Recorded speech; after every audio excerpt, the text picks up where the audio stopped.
Oi, pessoal. Ei, Mayra! Que bom estar Tudo aqui com bem? vocês. Prazer estar aqui, te receber, nosso integrante do GAP está morando longe, né? Deixa Saudade eu, demais. Tô, tô vou só em colocar casa, aqui, tá super. tô Vou em colocar o nosso família. tema, fixei aí o nosso tema de hoje. Nós vamos falar sobre desenvolvimento sustentável durante a pós-pandemia.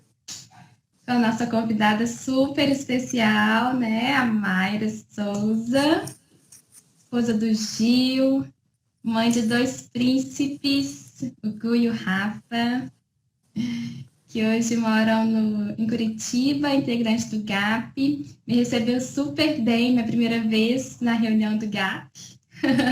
Alguns anos atrás, né, Mayra? Nem fale os aninhos, é bom nem falar muito.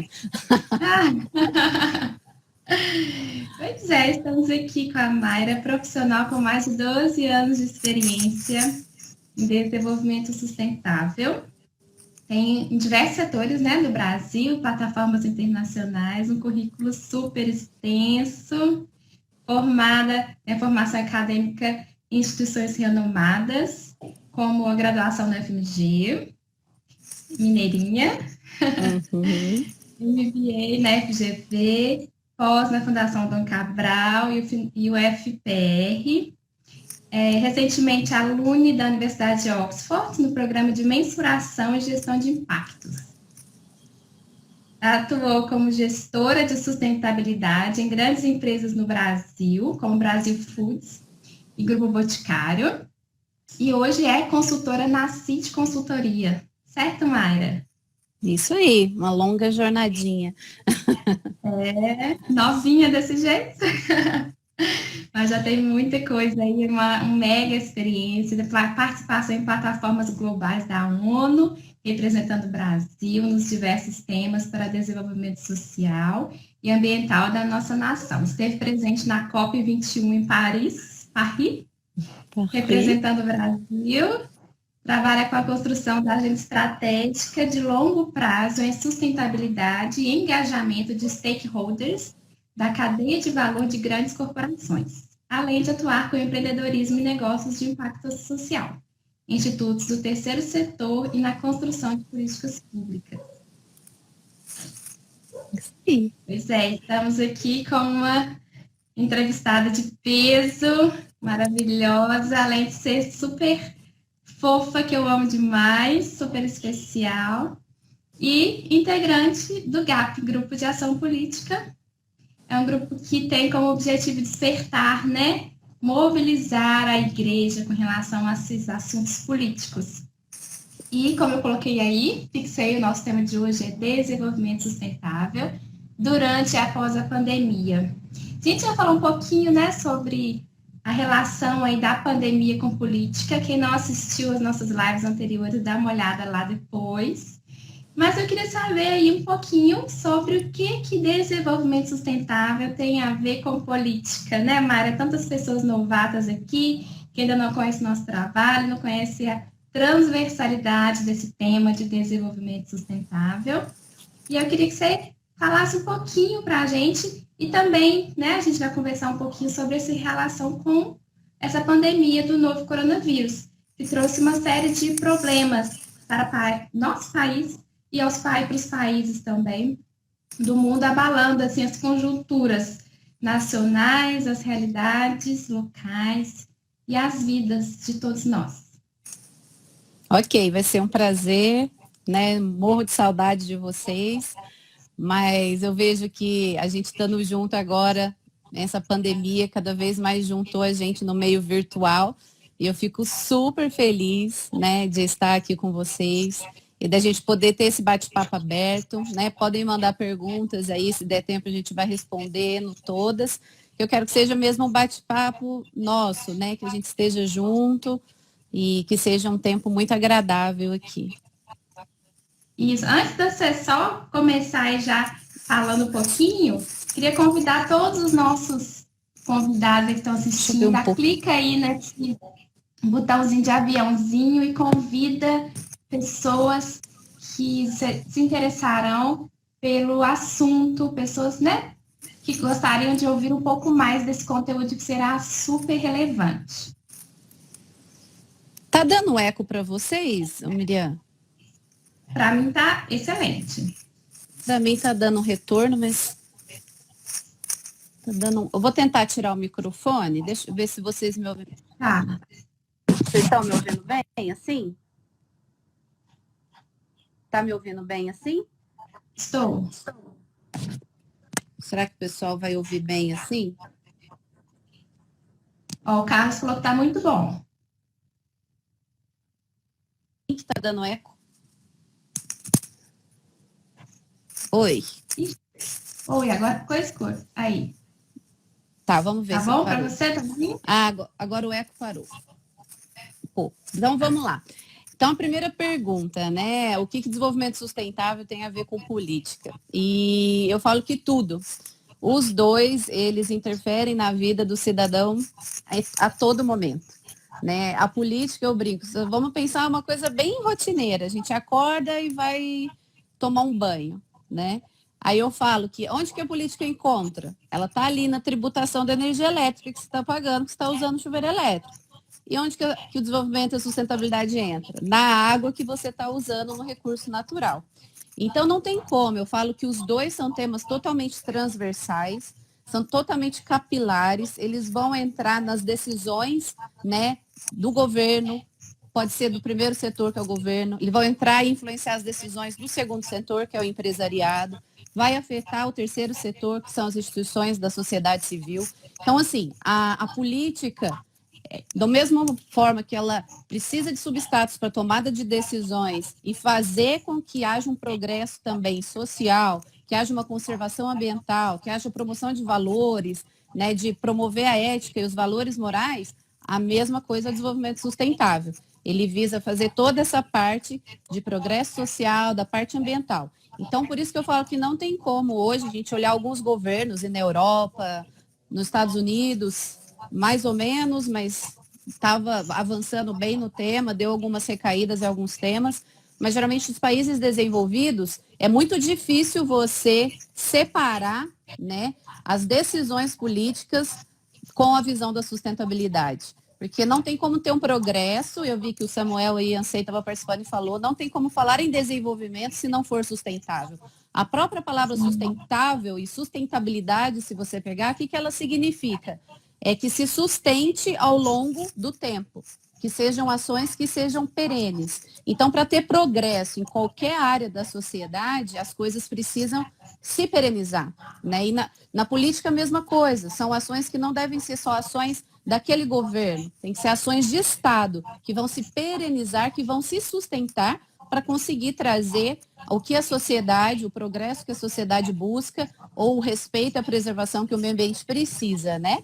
Então, tem tudo a ver, são temas que se casam, são temas codependentes, são temas independentes e que atuam sistematicamente e transversalmente em todas as áreas da sociedade. Então, não dá para ser apolítico e também não dá para não entender de sustentabilidade, eu falo. É verdade. Ainda mais no mundo de hoje, né, que a gente também tem tanta inovação, e essa inovação também ela permite, né, que a gente trabalhe de forma sustentável. A inovação permite a sustentabilidade, né? E a gente tem que aproveitar todo esse conhecimento que a gente tem para permitir um desenvolvimento sustentável e que seja interessante para as nossas futuras gerações também, né?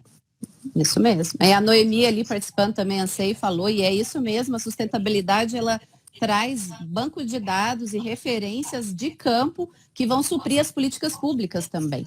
Então, mais para frente, a gente vai falar um pouco, então tem várias ações, principalmente voltadas a direitos humanos, tudo, que vão suprir o Estado com informações que trazem informações de políticas públicas. Excelente. Bom, a gente tem alguns dados aqui publicados, divulgados pelo IBGE, Instituto Brasileiro de Geografia e Estatística, no dia 28 de maio, segundo esses dados, o desemprego atingiu 12,8 milhões de brasileiros entre fevereiro e abril. São dados alarmantes, né? E a gente viu que atividades econômicas foram suspensas, né? Teve uma redução da jornada de trabalho, a mudança também da forma de trabalho, né? Essa nova forma de relação de trabalho e o aumento do desemprego em muitas profissões, como no setor de vendas, acho que foi um setor que foi muito afetado, setor de turismo também. Como você avalia, Mayra, dentro da perspectiva do desenvolvimento sustentável, a questão do emprego, da renda, durante e após a pandemia? Ok. Nós estamos vivendo um cenário novo, né? Eu falo que o mundo não estava preparado, como muitas instituições de vários setores, para uma crise, né, nessa amplitude. Então, sim, a gente vai ter aqui alguns pontos negativos, como você tem falado e como eu também vou trazer, mas nós, o desenvolvimento sustentável, as pessoas hoje que trabalham muito com isso, eu já falo já agora de primeira, a gente está com uma visão muito até otimista, que a pandemia ele vai trazer um novo repensar e ressignificar de valores, uma nova consciência de mercado, uma nova consciência de um propósito coletivo. Então, ao longo da nossa conversa, a gente vai trazer muitas coisas boas que também têm acontecido, né? E acredito que a gente vai sim ter dificuldades e sim situações críticas, principalmente com relação a emprego e renda, a parte econômica, mas eu acredito que uma nova economia de mercado, que já estava vindo em formação, esse processo da pandemia, ela veio como acelerar essa nova consciência que muitos gestores, tanto públicos quanto privados, quanto do terceiro setor, quanto de startups, estão fortalecendo numa visão de desenvolvimento ao longo prazo. Tá? Mas no curto prazo, sim. Né? Hoje, que a gente viu, esses números do IBGE são altíssimos, e eu falo mais, né? A gente tem que incluir aí os informais. Né? Eu estava vendo que até abril a gente teve 1.200.000 trabalhadores ficaram desempregados, e 2/3 dele, 800 mil, eram informais, e 400 mil tinham a carteira assinada. Então, a gente tem aí no Brasil, ainda em país de desenvolvimento, né, que separar um pouco aqueles que são formais e os que são informais no sentido de trabalho, agora pós-pandemia, para a gente conseguir reerguer pelas características de cada um. Então, quando a gente olha a grande massa hoje, né, no Brasil, ainda existe uma massa muito forte da população em pobreza ou extrema pobreza que tem trabalhos informais. Então, a gente vai ter essas duas preocupações, né? Agora, um lado positivo que a gente teve sim, acho que 76% redução na produção de indústrias, porque geralmente indústrias, as automatizadas menos, mas as mais manuais tinham uma grande aglomeração, então 76% no período mais crítico da quarentena ficaram fechados. A gente está com um problema de inadimplência, 45% de inadimplentes, né, que é um efeito chicote aí, mas teve um ponto positivo nisso tudo. A gente conversando com as indústrias, especificamente até aqui no Paraná, 98%, né, das grandes indústrias começaram a prestar atenção mais na saúde e segurança, nesse tema, saúde e segurança dos seus funcionários. E começaram a trabalhar com mais humanidade e empatia. Então, a gente olha assim, sim, estamos com desemprego, sim, estamos com um processo aí de uma depressão econômica, só que nós temos pontos positivos, que é olhar o funcionário de uma forma mais humana, mais empática. Eles conseguiram entender grupos de riscos, colaboradores que eram mais idosos, como trabalhar, gestantes. Então, muitos também colaboradores começaram a falar que ficou mais humanizado essa aproximação. Outro ponto que a gente destaca, tinha já esse movimento de home office no Brasil, 35% das empresas estavam adotando, mas ainda era um movimento muito incerto, né? O brasileiro é muito pessoal ainda, quer estar vendo, trabalhando ali do lado, quero ver você ali. Mas hoje tem uma nova pesquisa que saiu que 75% ou mais das empresas querem adotar o home office. E aí a gente vai ter vários ganhos.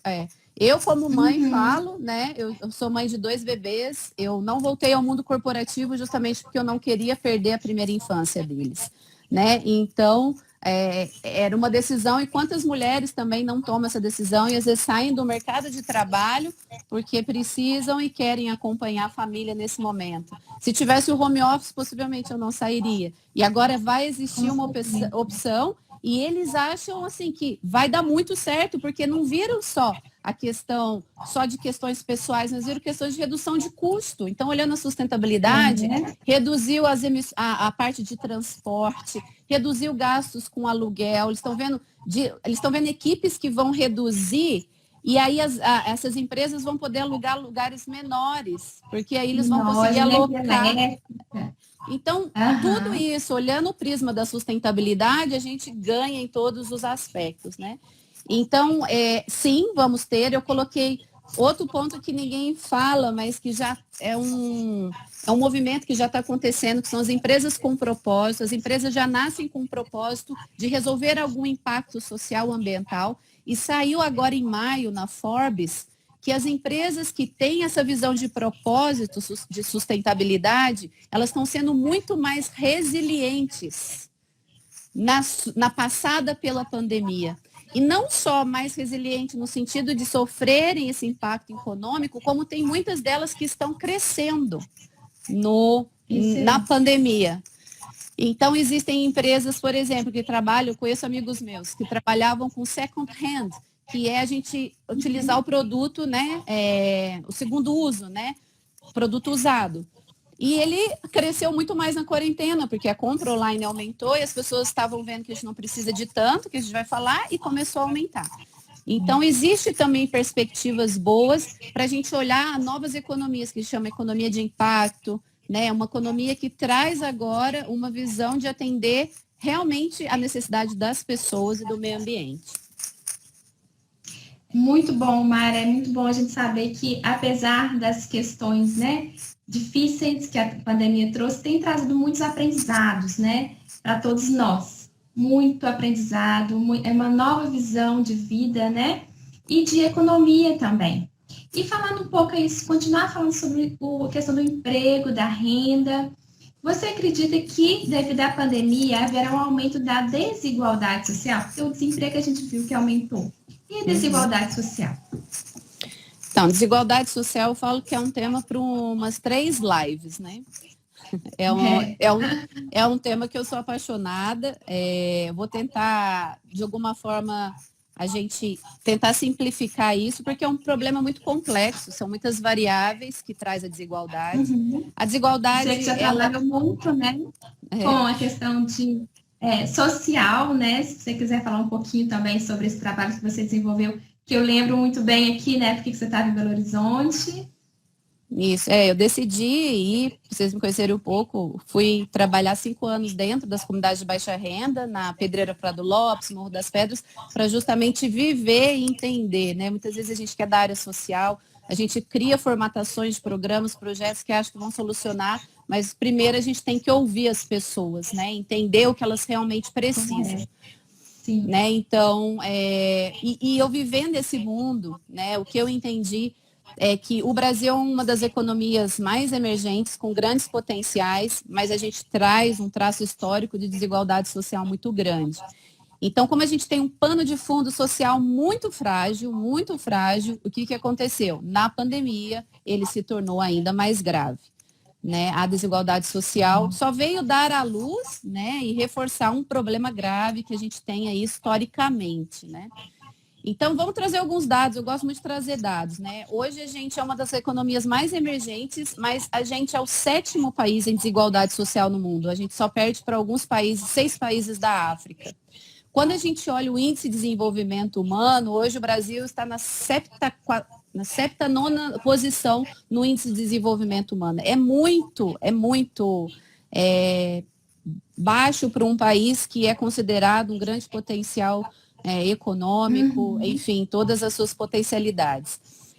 Quando a gente vai, todo ano tem um Fórum Econômico de Davos, né? Eu gosto muito da Oxfam, que é uma organização que traz alguns dados de igualdade. Então, só para vocês entenderem, isso foi antes da pandemia, né? Ele geralmente acontece em janeiro. Então, para a gente entender hoje, a parcela dos 10% mais ricos do Brasil concentram 42% da riqueza. Então, ou seja, quase 50% da riqueza do Brasil está na mão de 10%. E se a gente Muito for pouco, olhar, né? os 1% mais ricos do Brasil ficam com 28%, ou seja, mais do que um quarto fica na mão, né, dessas pessoas. Por outro lado, os 50% mais pobres do Brasil tiveram ainda a sua renda nacional reduzida. Isso foi antes da pandemia. Então, ainda a parcela que eles tinham de renda, ela caiu. E uma coisa que eu acho muito gritante, eu sempre coloco, às vezes, um gráfico que eu gosto nas apresentações que mostra o quanto que é a renda per capita de um cidadão de país e quanto que é a renda per capita de umas corporações, e sim, corporações do mundo que têm a renda maior que PIB de países, né? Então, é muito gritante isso. Então, a gente fala que um brasileiro hoje que ganha um salário mínimo, ele precisaria trabalhar 19 anos para ganhar o mesmo que uma pessoa que se enquadra no 1% mais rico ganha em um mês. Em um mês, Em um misericórdia. mês. É muita desigualdade, né? Então, eu trouxe assim, alguns números, que isso é estrutural, é algo que veio. Eu vejo assim, são várias raízes. Uma das raízes que eu vejo é a raiz da corrupção, né? A corrupção, ela vem de um fator cultural, onde a pessoa, ela visa, o que é corrupção? É quando eu quero tirar um proveito próprio. E isso tem várias bases históricas, aí a gente não vai voltar em tudo isso, mas infelizmente existe ainda no cidadão brasileiro a questão de tirar proveito próprio. Aquela visão de garantir, eu vou garantir o meu. Então, quando tem essa visão, cada vez mais pessoas que estão no poder ou que estão enriquecendo ou enriquecidas, elas tendem a pegar a renda e guardar. Outra coisa histórica que aí vem são a questão de herança. Hoje os grandes milionários e bilionários são daquelas grandes famílias, ou que vieram de grandes corporações, empresas que deram muito certo, ou que vieram até de famílias políticas, que a gente já viu no Nordeste, que são famílias que estão no poder há décadas e décadas. Então, cada vez mais, se a gente não fizer essa visão de redistribuição mesmo, em todos os sentidos, e buscar que essas questões que vêm, até mesmo a gente olhando a questão que está muito em alta agora do racismo, a gente veio de uma sociedade que foi escravocrata, a gente tem a questão, sim, existe sim essa questão das divisões raciais, das questões das mulheres também no mercado de trabalho. Então, é um pano de fundo que ele é muito frágil nessa área social. Se a gente fosse ficar falando aqui, teria que ter outra live, mas que a gente se sentiu mais frágil ainda com uma crise assim tão grave. Mas eu quero falar agora o lado positivo, que eu tenho visto, e eu fiquei muito feliz, eu estou trabalhando voluntariamente num projeto nacional, e a gente tem visto quantas pessoas, quanto dessas famílias que têm grandes concentrações de riqueza, até os jogadores de futebol que têm aqueles salários milionários aqui da seleção brasileira, quantas empresas estão doando e estão se solidarizando. Então, eu creio que esse movimento também de um olhar coletivo, de um olhar solidário, tem crescido. O que a gente espera é que a pandemia passe e essa nova consciência não vai embora, né? O que a gente espera é que realmente as pessoas pensam que não queiram só garantir o seu, porque não existe isso. Nós somos seres humanos codependentes, nós dependemos um do outro. Tem uma foto emblemática, não sei se dá para mostrar aqui, não vai dar tempo de eu abrir, que é um prédio que tem uma piscina por andar, não sei se vocês já viram, e do lado a favela, em São Paulo. Essa foto, quando eu estava em Oxford, no meu curso, ela foi mostrada. Né? E eu falo, gente, como que a gente consegue lidar com isso e viver assim? Né? E tem muita gente que a ficha está caindo, né? Que ela entende que ela não pode viver bem, sendo que o restante ao seu redor não está bem. Muitas empresas estão entendendo isso, que a gente tem que gerar valor que seja compartilhado para as outras empresas, para as comunidades envolvidas. Então, a gente tem visto bastante esse movimento e tem esse ponto positivo. Sim, ela está piorando. A gente voltou à pirâmide de Maslow, estamos dando comida, aumentou a fome, coisas que a gente não imaginava, mas também tem voltado muito o movimento da coletividade. Muito bom, Mara. Por isso que eu gosto de conversar com você. Você consegue ver esperança no meio do caos. Isso faz a gente viver, né? Isso faz a gente progredir e continuar a desenvolver, né? Desenvolver a nossa vida e continuar trabalhando para o bem da nossa sociedade, para o bem da nação mesmo, né? De todos. Bom, com relação a isso que a gente está falando ainda, assim, né? Você comentou a questão da corrupção, né? A gente viu um escândalo aí essa semana no nosso Brasil, a corrupção na área da saúde, e a gente sabe que a corrupção, independente em qual área, ela afeta, né? É uma violação dos direitos humanos. E afeta também a educação, né? A gente viu que com essa pandemia, muitas escolas foram fechadas, a aprendizagem alguns locais tornou-se remota, né, de forma online. A gente sabe que nem todas as instituições tiveram essa possibilidade de levar para online por questões mesmo de não permitir que a desigualdade chegasse nas escolas, né? Porque a gente sabe que tem regiões do Brasil que não têm acesso à internet, não tem, os alunos não têm acesso, não tem um computador para acessar a internet, muito menos 3G, né? Então, assim, não tem condições financeiras. Então, para que não se tornasse um fator de desencadear a desigualdade, muitas instituições, muitas escolas preferiram não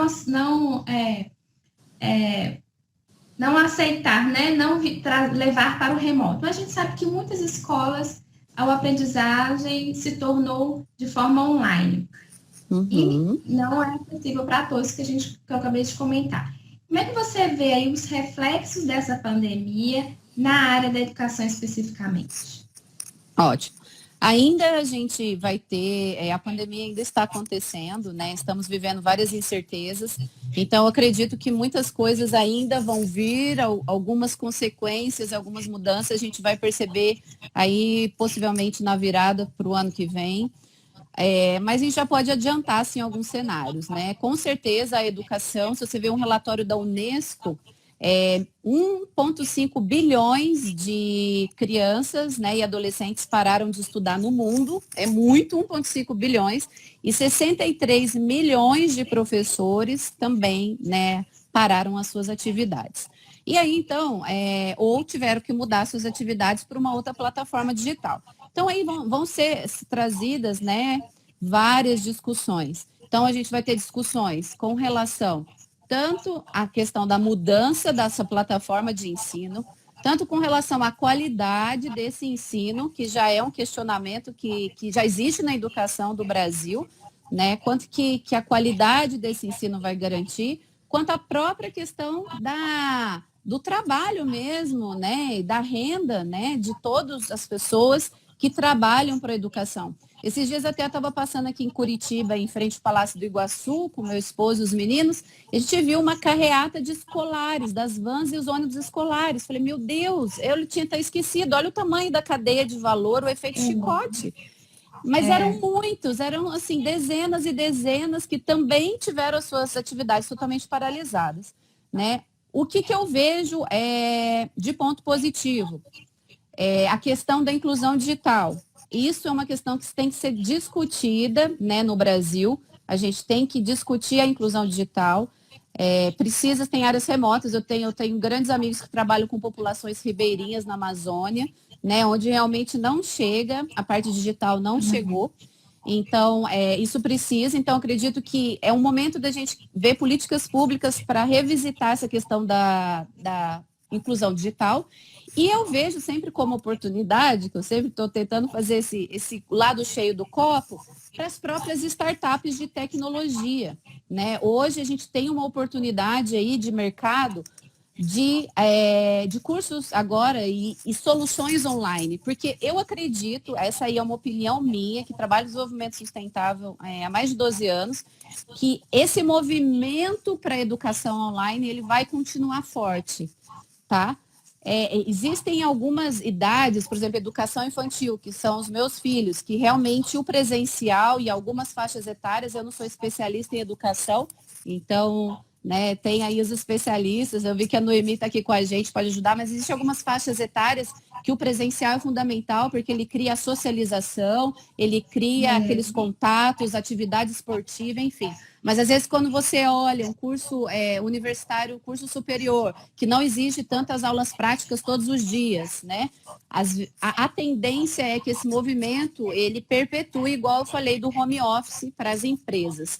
Então, os meus 2 pontos de atenção em educação são esses, essa adaptação, essas novas tecnologias que vão vir e a movimentação do Brasil na parte de inclusão digital e que startups e negócios de impacto social achem como oportunidade trazer soluções para que os brasileiros possam acessar essas novas tecnologias que virão.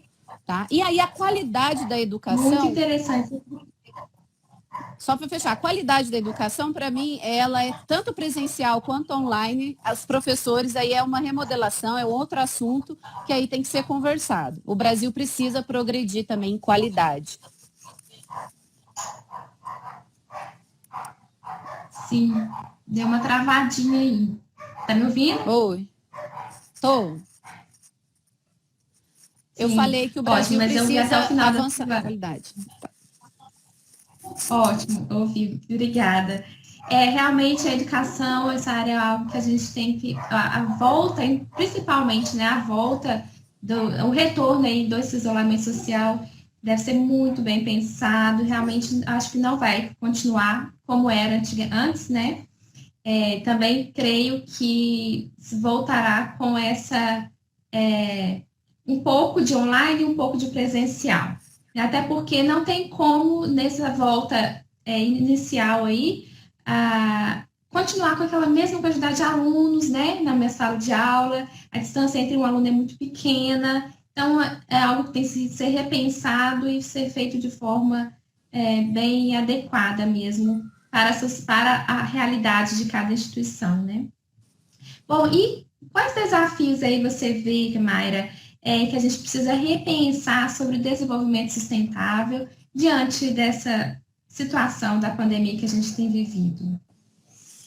É bem amplo, né? Igual eu falei, o desenvolvimento sustentável, se a gente olha hoje os ODS, né, que são os Objetivos de Desenvolvimento Sustentável da ONU, a gente contempla desde a fome até o trabalho decente, até parcerias, até corrupção, água, mar, enfim, é muito amplo. Mas eu quero deixar aqui com vocês, né? Eu deixo também, tenho o meu contato, vocês podem, a gente está conversando depois para dúvidas específicas, porque cada um é uma expertise, as coisas são muito independentes. Mas eu vejo que o principal desafio para o desenvolvimento sustentável é a mudança cultural, é a mudança de mentalidade, né? Então, hoje, para a gente conseguir avançar pós-pandemia, né, com um progresso que realmente se sustente e que leve o Brasil para um outro patamar ao longo do tempo, né? Acho que vão aí mais uns 1 ano e meio, 2 anos, não menos, de recuperação em todos os níveis, econômico, social, né, e ambiental, que teve também grandes impactos, que às vezes as pessoas estão pensando no lado positivo, diminuiu a parte de carros, diminuiu gás de efeito estufa, tem aquela foto lá em Xangai que a NASA tirou, que ficou bem emblemática, né? Com antes e depois da quarentena, sim, teve os efeitos positivos, mas existem também alguns impactos negativos. Também. Então... Veneza, né? A água ficou mais transparente. E tudo isso faz a gente repensar justamente a nossa relação com todas as coisas. A pandemia veio fazer isso. A nossa relação com os seres humanos, a nossa relação com a família, a nossa relação no coletivo, porque é algo global. E eu vejo que o principal é nessa mudança nossa de mentalidade, uma nova consciência. Se a gente conseguir olhar, né, para as nossas soluções, não de decisões imediatistas, de curto prazo, mas decisões que vão levar o nosso Brasil, a nossa sociedade e todas as nossas agendas de direitos humanos, questões trabalhistas, geração de emprego e renda, questões ambientais, de uma forma interdependente e que tenha uma visão de continuidade, aí sim a gente vai promover um progresso sustentável.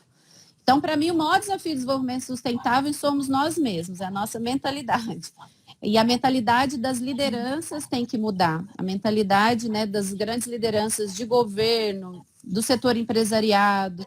O terceiro setor em si só ele já nasce com uma visão, mas os negócios de impacto também, que chama de startups, Se cada um fizer a sua parte, eu acho que o mais importante é esse trabalho em rede também. Então, é mais uma mudança cultural, de consciência, para que o desenvolvimento seja realmente efetivo. Compartilha com a gente, Mayra, um pouco desse trabalho que você tem feito, né? Você tem mais de 12 anos trabalhando nessa área de desenvolvimento sustentável, tem muita experiência para passar para a gente, e eu queria ouvir um pouquinho mais do seu trabalho. A gente sabe, né, como você uma mulher que também está empresada pela família, nos orgulha como membro integrante do GAP, né? Uma mulher tem muitos dons, talentos e atua na área profissional, mas também valoriza e tem o seu tempo de investimento na família. Mas eu sei que aí nesse tempo aí você tem realizado um trabalho muito legal. Se você puder compartilhar um pouquinho com a gente. Então, a pandemia ela trouxe esse repensar coletivo, né? E acabou que a gente está trabalhando em paralelo em duas visões. Eu falo que o Brasil ele precisa dessas duas visões, que é a primeira visão é a curto prazo, eu falo que a base da pirâmide de Maslow é sobrevivência, né? Então, na pandemia a gente teve que voltar a falar a base da pirâmide de Maslow, fome, então pessoas que perderam o emprego, condições bem críticas. Então, a gente voltou e a gente está fazendo um trabalho que começou em parceria até com o governo federal, Pátria Voluntária, o Ministério da Ministra Damares, que estava aqui na outra live, com o Ministério da Cidadania. E agora ele está mudando um pouco a governança, mas o projeto continua com o mesmo objetivo. Então, a gente está suprindo as necessidades básicas. A gente está com foco em pessoas em situação de rua, que tem dobrado, principalmente a situação de imigrantes, que muitas vezes não tem ainda toda a oficialização de documentos como cidadão, e muitas vezes estão sendo, além de perder o emprego, estão sendo despejados das casas, e às vezes não tem documentação para entrar nas redes de assistência social dos municípios. Então, a gente está com um projeto específico de pessoas em situação de rua e de famílias em extrema pobreza. Desculpe. E aí, então, a gente está fazendo toda essa distribuição, né, de alimento, de produtos de higiene, fazendo um cadastramento, porque aí esse é o importante, que agora eu vou falar do segundo trabalho. A gente quer entender, né, essa pequena resiliência que o Brasil teve nessa pandemia e o que a gente pode fazer pós-pandemia. Então, em todos os trabalhos que a gente faz, a gente está fazendo uma pesquisa socioeconômica para repensar o pós-pandemia. Então, entender quem que é esse grupo de desempregados, se esse grupo de desempregados tem uma capacitação profissional ou não, para que pós-pandemia a gente possa trabalhar em capacitações e propostas de geração de renda e emprego pós-pandemia. Pessoas em situação de rua, entender se são imigrantes, se estão ali há muito tempo, se vieram de outras cidades, a gente já está conseguindo liberação para voltar para as famílias e entender como está essa dinâmica. Então, é um trabalho bem legal, que está sendo em parceria com o Transforma Brasil, que é o Fábio Silva, que tem uma grande experiência no voluntariado, em toda essa visão. Então, quem quiser conhecer mais, está acontecendo no Brasil inteiro, tá, gente? Todos os estados do Brasil. Eu represento a Regional Sul aqui, o Paraná, Santa Catarina e Rio Grande do Sul, mas tem um representante regional em cada lugar. Então, se vocês quiserem apoiar, é um projeto continental mesmo, que o Brasil é continental. E é muito legal que os jogadores da seleção brasileira doaram recursos para esse fundo, estão se transformando em cestas. E então, assim, a gente tem visto bastante aquele movimento que eu comentei. E eu vejo que o desenvolvimento sustentável é assim. No Brasil não dá para a gente não trabalhar com bases emergenciais, mas o que promove uma transformação social é a gente pensar no longo prazo. Né? Eu sempre sou daquela expressão, não dar o peixe, ensinar a pescar. Né? Mesmo que tiver que dar o peixe, eu falo, tente então também ensinar a pescar, porque depois que o peixe acabar, vai ter que pescar. Então, essa é a minha filosofia. É ótimo. E aí, qual seria, você pensa aí, uma estratégia de desenvolvimento sustentável que a igreja poderia atuar mais? Você tem alguma sugestão? O que você acha? Então, a igreja me admira muito, né? A igreja, de maneira geral. Sim, geral. A igreja me admira muito, porque, basicamente, historicamente, quem fazia as grandes ações sociais veio da igreja há muito tempo. Então, se a gente vê a história da filantropia, tudo isso, a igreja tinha muito esse papel. E muito também as mulheres, porque antigamente a mulher não tinha esse papel social de sair para o trabalho, de sair para fazer as coisas, então elas ficavam muito com esse papel de fazer a parte, né, solidária ali da sociedade. Então as mulheres se reuniam para fazer esse papel. Então eu gosto muito de ler história quando eu vejo, né, como a igreja foi importante. Então, assim, a igreja ela tem talentos fenomenais. A igreja chega em lugares que ninguém muitas vezes vai, tá? E aí eu falei, todas as igrejas, né?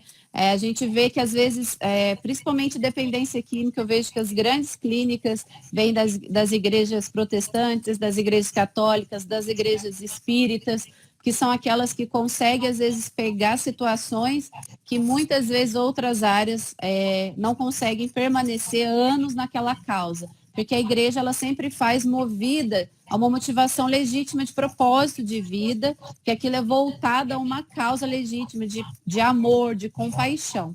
Né? Então, eu falo que ela não larga o osso, ela está ali e segura o osso. O que eu vejo que a gente pode melhorar é na questão de sair do assistencialismo e ir para uma parte mais profissional. Então, a minha contribuição para a igreja é essa. Né? Hoje, num país como o Brasil, que a gente consegue atuar em todas as esferas, saúde, educação, esporte, cultura, tudo vai ter uma oportunidade para a gente trabalhar.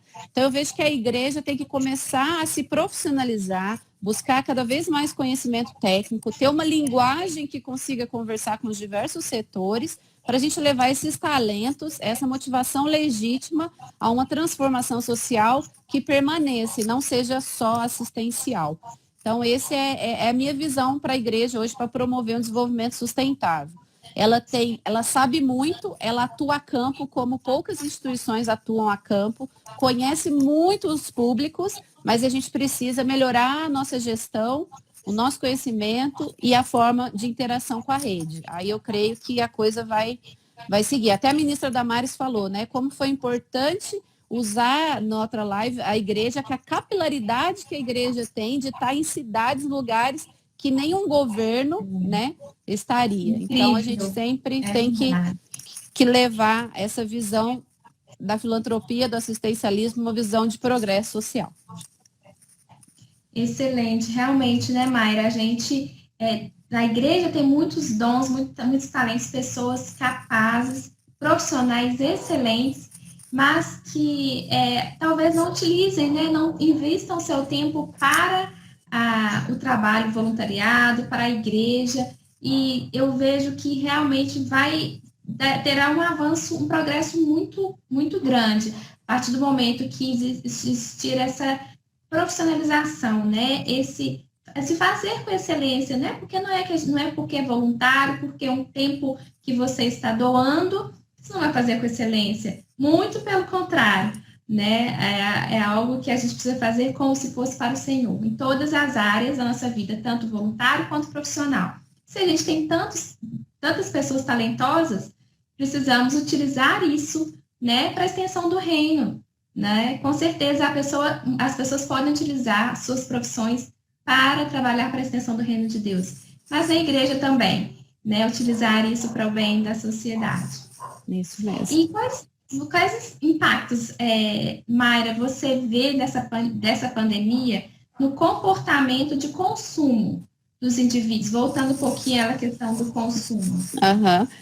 Eu vou já perguntar para vocês, né? Aí, principalmente para a mulherada. Quanto de roupa que você usou nessa pandemia? Eu abria meu armário, eu olhava para o meu armário e pensava, gente, para que esse tanto de roupa? Aqui, tudo... que alívio que você olhar, nem não preciso me preocupar hoje. A gente vai nas mais confortáveis. Geralmente as mais confortáveis são as mais batidinhas, as mais velhas, né? E então eu acredito assim que o movimento que não volta atrás é a questão do online, né? Não dá para falar, as compras online já estavam no movimento de se consolidar e agora consolidou. E a questão da gente viver com o mínimo necessário. A pandemia ensinou isso, sabe? Aqui em casa eu entendi que era o mínimo necessário para viver, que a gente consegue reutilizar várias coisas, e não precisa ficar comprando toda hora. Então, assim, eu já tinha essa visão, mas a pandemia ensinou a quarentena de uma forma fundamental. Então, eu espero que esse consumo consciente de comprar o que precisa, de usar o que precisa, continue. Né? A questão que eu falei do second hand também, dos artigos usados, aumentou muito nessa pandemia. Um conversou com o outro, conversou com o outro. Eu tinha uns amigos da academia que queriam um colchonete, um pezinho para fazer aula online lá, e um trocou com o outro que comprou do outro. Então, é uma tendência que vai ficar. Tem coisas que estão voltando que eu acho super legais, né? Até os médicos vão ter que mudar, a telemedicina aumentou bastante, então o consumo aí na área de saúde também vai ter uma mudança, né? Como que a gente vai usar a telemedicina? Uma coisa que está renascendo, principalmente ali na Europa e Estados Unidos, é aquele Cine Drive-In. Eu vi que minha mãe está online aí, mãe, quero te dar um beijo, te amo. Eu ser assim é fruto da senhora, né? Do seu coração solidário e do meu pai.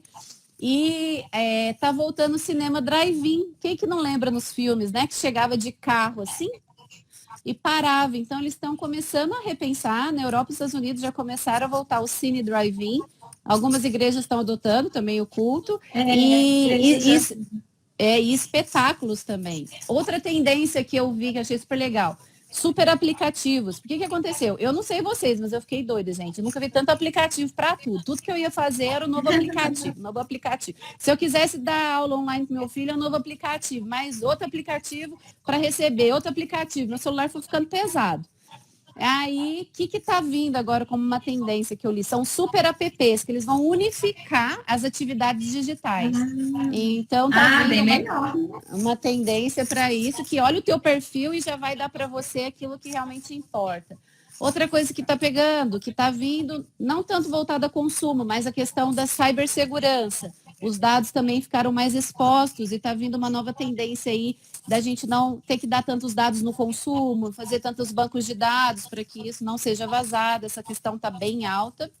E surge também uma economia da ansiedade. Eu estava lendo um relatório de tendências, porque as pessoas estão ficando muito ansiosas. Para vocês terem ideia, o Brasil é o segundo em burnout dos profissionais. E eu acho que ele é o sexto país, depois eu vou confirmar, em ansiedade.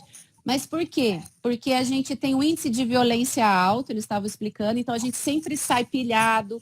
Existem algumas famílias muito disruptivas, né? Em algumas situações, então tem muitas questões traumáticas. Então o brasileiro é considerado um dos povos mais ansiosos. E com a questão da tecnologia, com a questão de tudo isso que está vindo, está sendo uma coisa que eles querem tratar muito, tanto no profissional, que o Brasil é o segundo em burnout, quanto nas pessoas que com a pandemia parece que dobrou os casos de saúde mental. Então, também vai produtos nesse sentido, né, que trazem uma visão mais de equilíbrio mental, espiritual. Então, tudo isso também vai estar em alta. Já estou dando as tendências aqui. Eu já vi aplicativos de meditação e também que bom, né, que a gente tem alguns conselhos aí de profissionais que permitem o atendimento online. Então, por exemplo, psicólogos, né, tem essa possibilidade. Então, mesmo com isolamento, permite que a pessoa tenha esse acompanhamento. Psiquiatra também tem feito atendimentos online, né? Então, ainda bem. Então essa parte de consumo vão entrar bastante coisas novas aí e que vão ser bem úteis para o nosso equilíbrio espiritual, mental e físico, né? Vai ser uma recuperação pós-pandemia. Também vi personal trainer fazendo treinos online, né? Então, realmente algo, um mundo novo que está se desenhando aí, né? É isso aí. Bom, a gente está quase no finalzinho aqui do nosso tempo, mas eu queria perguntar para você especificamente sobre uma questão das eleições municipais. A gente está próximo aí, né? E quais os tipos de ações que nós, cidadãos, você acha que nós devemos buscar em nosso próximo, né, futuro candidato, especificamente com relação à questão de desenvolvimento sustentável? Ótimo. Eu vou falar um pouco do que eu faço, às vezes pode ser dica para vocês. Para mim é muito importante, né? O voto, ele é uma expressão da minha cidadania, então não abro mão. Então, eu olho muito o histórico desse candidato, não só o histórico que ele está propondo ali naquela eleição, mas o histórico de vida dele. Porque a pessoa que acredita na área social, na área ambiental, em alguma causa, ela já vem com aquilo dela, entendeu? Porque existe o que a gente chama em sustentabilidade do greenwashing, que é você passar uma visão que é do que você não é, para fazer um marketing verde, que a gente chama, né? Muitas vezes. E o marketing é muito forte na eleição. Então, tenta pegar coisas passadas dos candidatos, coisas que ele eram mesmo, tanto na vida profissional quanto na vida pessoal, que a gente consegue ver um pouco quais são as causas que ele atuava e se são realmente legítimas, tá? Não que a pessoa não possa adotar uma causa futura e realmente ser eficiente naquilo, tá? Então, é um a mais que eu acho que vale a pena. E aí, durante as eleições, todos os candidatos têm que abrir a sua proposta de trabalho. Então, o que é uma dica? Veja se na proposta de trabalho ele inclui temas, que eu falo que a sustentabilidade é tão transversal que você vai encontrar em vários temas. Então, por exemplo, como que é a agenda ambiental dele? Quais são as propostas trabalhistas? Quais são as propostas voltadas a direitos humanos? Né? Educação, como que ele está propondo? Saúde, enfim. Quando você olha a proposta e o plano de trabalho dele, você já consegue captar se ele está olhando uma visão que vai ser somente uma ação de governo dele ou se ele está propondo mudanças que realmente contribuem para a sociedade, contribuem para o meio ambiente, contribuem para a mudança cultural, educacional do município que ele está inserido, tá? Então, é muito importante. E cobrem, gente, não é só na eleição. Eu, por exemplo, tenho o WhatsApp dos meus candidatos que eu vou ter, deputado federal, estadual e o meu vereador. Então, às vezes, eu estou acompanhando algum projeto de lei que eles estão voltando, o que a gente faz? Eu mando o WhatsApp e falo, olha, a minha visão, você é o meu representante, não é? O meu representante aí na Câmara ou o meu representante aí no Congresso ou na Assembleia. Então, eu quero te dar a minha opinião sobre isso. E eu fico atenta no que ele vota. Então, assim, é importante. Isso a gente aprendeu no GAP. Aí o Carlos, a Karim, todo mundo, a Vivi, não tá aí. A Raíssa ensinou a gente. E a gente tem um jeito de receber. Pesquisem, no teu e-mail você recebe os projetos de lei que estão sendo votados, tanto do Congresso Federal quanto da Assembleia Legislativa e algumas câmaras dos municípios também, tá? Então, fique atento nisso e realmente elejam pessoas que querem mudar o nosso Brasil. É isso aí, que acompanhar, não só exercer a cidadania através do voto, mas acompanhar, né, todo o trabalho do candidato, daquele que foi eleito. E cobrar, né? Cobrar. Com o que ele prometeu. Ele é o nosso representante, então temos que... Certíssima. É isso aí. E então, nossa última pergunta aqui que eu tenho para você o que você tem aí para a gente, ou pequenas atitudes que a gente pode tomar no nosso dia a dia pensando em sustentabilidade. Gente, é desde a hora que acorda. Então, vou lá. Eu vou contar um testemunho aqui em casa. A hora que eu fui escovar os dentes, aqui no Paraná, não sei se vocês sabem, a gente está passando por uma das maiores estiagens históricas junto com a pandemia. A gente está sem água aqui, para você ter uma ideia, desde quinta-feira. A água vai voltar só agora, às 19 horas. Ainda bem que a live... Ninguém sente o cheiro, tô brincando. Mas não, eu tomei banho, tá? Eu tomei banho, mas era aquele banho de gato.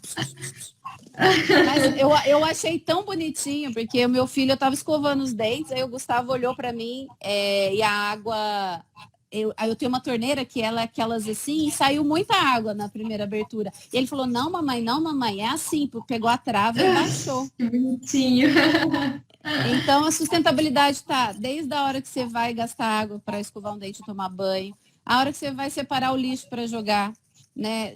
Existe sim a separação. Fala, mas na minha cidade mistura tudo, mas gere a consciência, que às vezes você tem uma funcionária, alguém que gera consciência. Aqui separa o orgânico, separa o reciclável, então isso é muito importante. Plástico, né? Plástico, metal... separe essas coisas, por exemplo, metal e papel, sempre tem um carrinheiro que vai querer. E às vezes você já até fica amigo dos carrinheiros e já pode dar para eles. Então não tem essa questão que não passa reciclável. Então dá para fazer. eu estou dando exemplos práticos. Quando você vai abastecer o carro, aqui em casa é uma brigaiada, eu falo, vai colocar um combustível fóssil ou vai colocar um que tem baixa emissão? É sempre o flex, é o álcool, não tem que pôr gasolina. Aí meu esposo, mas aí homem sempre olha, né? Meu esposo é super sustentável, mas o esposo sempre olha, esse vai gastar, esse gasolina o carro roda mais, né? Mas eu falo, mas Mora emite gás de efeito estufa. Não, é o álcool. Mesmo que no inverno, o carro não pega aqui no sul, no inverno, mas é o álcool. Pois é, no inverno então do sul, misericórdia. É isso aí. Quando você vai trabalhar, quais são os valores que você defende lá, né? Muitas vezes o brasileiro ainda tem algumas chances de pequenas corrupções. Como que a gente se coloca ali no dia a dia perante as pessoas, no seu trabalho, né? Então, isso é muito importante também. Se você tem um funcionário ou doméstico ou um funcionário na sua empresa, você faz as coisas trabalhistas? Uma coisa que eu falo que eu odeio ouvir aquele negócio. Eu vou registrar a sua carteira num valor e eu te dou por fora. Poxa, gente, né? Que isso está diminuindo a contribuição tributária, você está deixando de recolher um direito daquele funcionário, que é o FGTS, que é todos os benefícios que ele tem, que um dia vai prejudicar. Outra coisa, você vai comprar um negócio, a pessoa fala, com nota é um valor, sem nota é outra. E já brilha os olhos, né? Porque dá um descontão. Poxa, né? Vamos escolher com nota. Então, assim, tudo isso é sustentabilidade, porque tudo isso vai acarretar na questão social, na questão cultural, na questão ambiental, no econômico. Então, a sustentabilidade não tem como falar. Né? Os recursos naturais, tudo que a gente faz vem da natureza, né? Então, não tem como não ser dependente. E tudo que a gente é interdependente de outra pessoa. E a gente precisa do meio econômico para sobreviver, a moeda de troca que temos hoje. Então, a sustentabilidade é isso. Eu sou apaixonada, né? Se deixasse, eu ficava aqui, porque é um tema apaixonante e eu vejo que ele é uma das grandes soluções para a crise que nós estamos passando. Se todo mundo mudar essa consciência, vai ser uma das grandes soluções pós-pandemia, esse pensar sustentável e atitude sustentável. Excelente, isso mesmo, Mayra. Muito obrigada. Uma pena que nosso tempo já está acabando. Foi um tempo muito bom esse conteúdo que você passou para a gente, assim, de primeira, excelente. Como sempre, tudo que você sempre trabalhou com excelência. Então, eu queria te agradecer de coração. Um tempo que eu tenho certeza que vai ser muito edificante, né, para as pessoas, um tempo de reflexão e de trazer muito conteúdo. E eu queria saber se você quer deixar algumas palavras aí finais. Eu falei bastante, falei bastante, mas eu vou deixar um versículo que sempre me conduz, né? Que eu falo que a Bíblia também é o melhor livro do mundo e é o livro que tem todas as premissas do desenvolvimento sustentável. Então, se quiserem, Bíblia e Desenvolvimento Sustentável, tem muita coisa legal, a gente pode conversar. Mas eu gosto muito de Romanos 12:2, né? Que fala, não vos conformeis com este mundo, né? Mas a gente fazer a renovação da nossa mente para que experimentemos a boa, perfeita e agradável vontade de Deus. Então eu deixo esse versículo é maravilhoso, é o que a gente usava lá no Conformado. Estou vendo que a Natália está aí, Natália Morim, tivemos várias histórias lá no Instituto Conformados, no Morro das Pedras, na Pedreira, foi uma grande parceira. E Romanos 12:2 sempre foi o rema dessa nossa instituição e continua sendo o rema aí da minha jornada. Isso, muito bom, muito obrigada. E, pessoal, agradecemos todos vocês pela participação, por nos acompanhar. E continue nos acompanhando aí também pelo nosso Instagram. Nós temos muito conteúdo interessante e relevante para vocês, textos. Temos também alguns vídeos, né, do YouTube, do Conexão GAP, do programa que estava passando na Rede Super. E então, nos acompanhe, que cada dia a gente quer levar novidades e trazer um tempo de relevância, conteúdo, conforme a palavra de Deus para vocês. Um abraço. Beijão. Beijo para a família toda, Mayra. Beijo para vocês. Tchau. Obrigada. Tchau.